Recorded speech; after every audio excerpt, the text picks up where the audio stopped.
সুপ্রিয় দর্শক, আজকের আলোচনা আজকে যে বিষয় নিয়ে আলোচনা করব, আমাদের কাছে অলরেডি একটা প্রশ্ন করেছে। অতএব তিনি কিন্তু আমাদের সিস্টেমটা যেভাবে আমরা প্রশ্নের উত্তর দিয়ে থাকি, অবশ্যই তাদেরকে আমরা কিন্তু জানিয়ে থাকি যে আপনারা যারা বা তোমরা যারা আছো বা আমাদের ইউটিউবে বা ফেসবুকে যারা যুক্ত হয়ে আছো, তাদের যে বা অন্যদের যদি কোনো বইতে বা বাগানে কোনো সমস্যা থেকে থাকে, তাহলে অবশ্যই ছবি সহ পাঠালে আমরা পরামর্শ দিয়ে দিব। তো সেই বিষয়ে তিনি কিন্তু অবশ্যই আমাদের কাছে ছবি সহ পাঠিয়েছে, আমরা স্ক্রিনে দিয়ে দিয়েছি। ঝিনাইদহ জেলার মহেশপুর থানার যে আমাদের কাছে, অতএব বাংলাদেশ ঝিনাইদহ জেলা মহেশপুর থানার এলাকা থেকে আমাদের কাছে এক দাদা আমাদের কাছে ছবি সহ পাঠিয়েছে।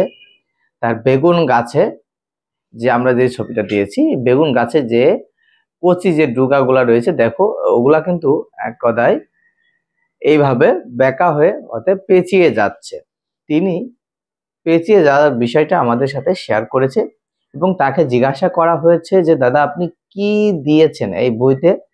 তিনি আমাদের কাছে জানিয়েছে বুস্টার টুটা দেওয়ার কারণে মনে হয় এমনটা হয়েছে, এমনটাই তিনি আমাদের কাছে জানিয়েছেন।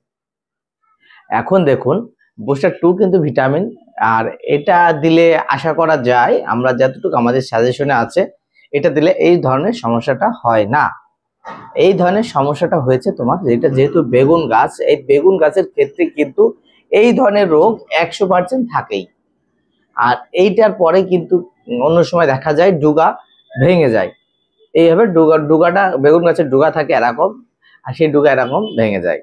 তো এই ধরনের ক্ষেত্রগুলা কিন্তু অন্য কারণে হচ্ছে। আর যদি তুমি বুস্টার টু দিয়ে থাকো, যদি মনে করো এই ধরনের এই বুস্টার টু দেওয়ার কারণে হয়েছে, তাহলে অবশ্যই একটা জিনিস মাথায় রাখতে হবে, হয়তোবা তোমার বুস্টার টু ডোজটা হয়তো অনেক বেশি দেওয়া হয়ে গেছে, এমনটাও হতে পারে। কিন্তু এই ধরনের রোগের ক্ষেত্রে কিন্তু একমাত্র সাজেশন রয়েছে অ্যাবামেকটিন বেনজয়েডের পাতা, যেটা বা অ্যাবামেকটিন এই ধরনের গ্রুপের। আর ওদের সাথে কিন্তু যাবে, আমি এখানে বিভিন্ন রকমের যে গুগলে আমি যেগুলো পেয়েছি, যে বাংলাদেশে যে কীটনাশক পাওয়া যায়, ইন্ডিয়াতেও পাওয়া যায় যেটা, সেগুলো আমি দু একটা ছবি দিয়ে দিয়েছি। এর মধ্যে শুধুমাত্র এই দুটো ওষুধ অবশ্যই একসঙ্গে এক করে তোমাদেরকে ব্যবহার করতে হবে। যদি ব্যবহার করো তাহলে এই ধরনের সমস্যাটা তোমার সমাধান হয়ে যাবে। আরো যদি তোমাকে প্রশ্ন থেকে থাকে, অবশ্যই আমাদের কাছে প্রশ্ন করতে পারো এবং ছবি সহ দিলে তোমাদের জন্য বোঝানোর জন্য খুবই ভালো হয়ে থাকে। তো অবশ্যই, আর এই যে ডোগা, বেগুন গাছের যে ডোগাটা খাড়া থাকে দিয়ে ভেঙে যায়, তো এই বিষয়ে যদি তোমাদের জানার বা প্রশ্ন থেকে থাকে, অবশ্যই আমাদের কাছে প্রশ্ন করবে। আমরা সেই ভিডিওটাও আমরা তোমাদের বানিয়ে দিব যে কোন কীটনাশকটা এই রোগের ক্ষেত্রে ব্যবহার করলে সমস্যার সমাধান হয়।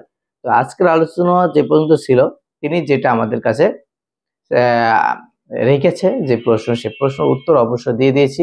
আর কোন কোন কীটনাশক দিলে অবশ্যই কনফার্ম এই দুটো ওষুধের যে কোনো কোম্পানির গ্রুপ হলেই হবে, তোমরা যে গ্রুপ দেখে নিতে পারো। এই দুটো ওষুধ যদি না পাও, এই দুটো ওষুধ যে কোনো কোম্পানির গ্রুপ দেখে নিয়ে নিলে তোমার বাগানের হয়তো তোমার বেগুনের ভুঁইতে তুমি স্প্রে করে দিলে এই সমস্যার সমাধানটা হয়ে যাবে। তো আজকের আলোচনা এ পর্যন্তই ছিল। সবাই ভালো থাকবে, সুস্থ থাকবে। যারা এখন আমাদের ইউটিউব চ্যানেল বা আমাদের ফেসবুক পেজকে এখনো ফলো করেনি, অবশ্যই পেজকে ফলো করবে এবং আমাদের ইউটিউব চ্যানেলকে সাবস্ক্রাইব করে রাখবে। তাহলে অবশ্যই তোমরা আমাদের ভিডিওটি সবার আগে পেয়ে যাবে। তো ভালো থাকবে, সুস্থ থাকবে।